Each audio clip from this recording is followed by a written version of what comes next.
you talk about when we're meeting people, like, you're going through a change.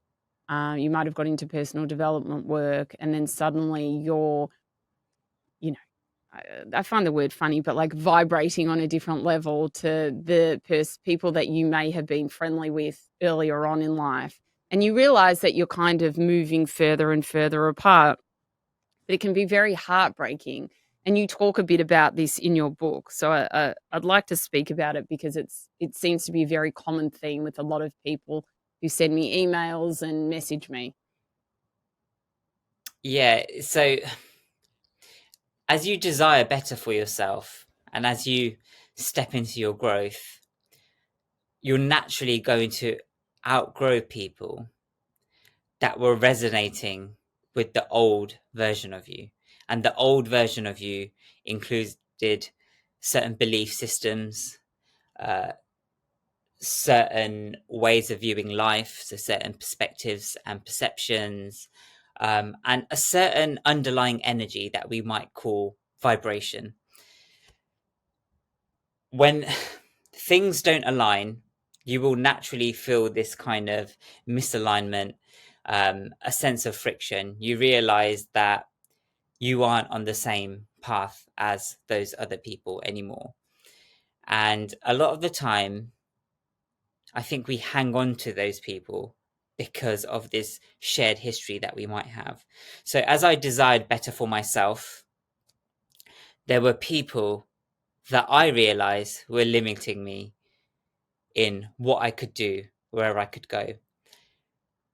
And I realized that the longer I kept them around, the more friction it caused, because now I was almost stepping into a new version of me, whereas they were comfortable with hanging on to the old version of them and the way Mm. we viewed the world together. And I think it's a very hard decision because at that point, sometimes you feel a little bit of guilt. You think, actually, we've known each other for so long. I almost feel guilty for moving on with my life. But at the same time, you realize that it's almost costing you your future to keep people around that constantly interfere with this new sense of optimism and hope and direction because they're still clinging to their old belief systems. And I think the only thing you can really do is you can accept those people for who they are and you can take the things that they say and do um, non-personally. So you can say, right, that's how you view the world and this is how I view the world. We're not resonating on the same frequency. That is that we're not energetically on the same level, and that's okay. I'm not going to let your energy affect mine. But the truth is that a lot of the time it does affect you, especially if you've only started stepping into a new direction. Because Mm. when you've just stepped into a new direction, it's very easy to be pulled back into the old direction. And I think a lot of the time, what we need to do is we need to almost break away from those circumstances and people that were holding us back. And that can, I think, be one of the biggest challenges. But at the same time, I also believe that as you start maybe acquiring more natural and organic optimism, because some people are vibrationally incompatible with you, that is that their energy doesn't align with yours, that they will naturally gravitate away from you as well. So for example, Mm. if you're exuding all this optimism and joy, people that aren't quite there yet might not really understand why you're so positive, why you're so optimistic, and that will pee them off, to put it quite bluntly, a lot of the time. Yeah, it's a repellent. Yeah, and it Yeah. repels. So sometimes it will, almost resist people and push people away. And I also believe that sometimes, those people might go, everyone's going through their own journey. So they might go through their own journey and then start seeing life in maybe the same way as you, and eventually they might catch up to the same kind of space as well. And that's why I think it's so important to, when you're working on yourself and you know you're doing the work, is to accept how your relationships unfold. Because if you're on this path to loving yourself, if you're on this path to doing the work, if you're on this path of evolution and growth, then the things that you're experiencing are aligned to your greatest version of reality. So why would you then try to invite people back or force people to be on the journey when they're misaligned?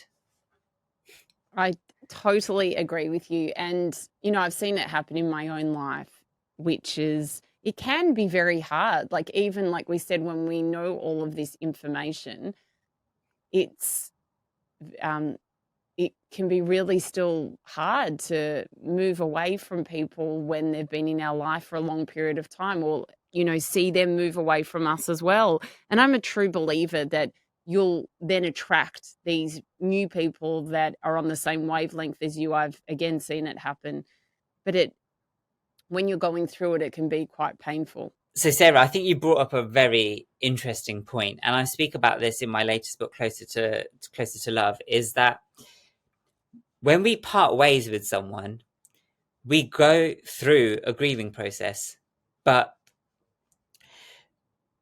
a lot of the times we don't acknowledge that grieving process because we think that a Mm, relationship breakup of such is just, it's just us moving on and everything will be okay. But I actually compare it to bereavement, not to the same intensity, but yeah. you think about when COVID came about, there was a lot of, and there were the pandemic restrictions, there was a lot of sadness that was within communities and societies. And a lot of the sadness was because people were expecting reality to be a certain way. They were looking forward to certain things. For example, it could have been a gig that you're planning to go to in summer, or holiday you had planned with your family, and suddenly that was taken away from you.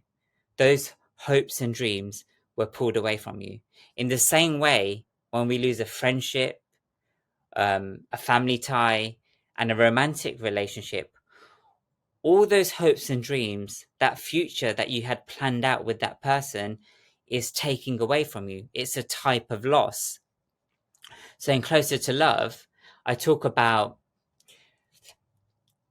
this model of bereavement that was brought around by two psychologists. And one of the psychologists is called John Bowlby, and he was responsible for attachment theory and the work around that. And he basically says that when you lose someone, you go through four particular stages. So it's shock and numbness, yearning and searching, disorganization and despair, and reorganization and repair.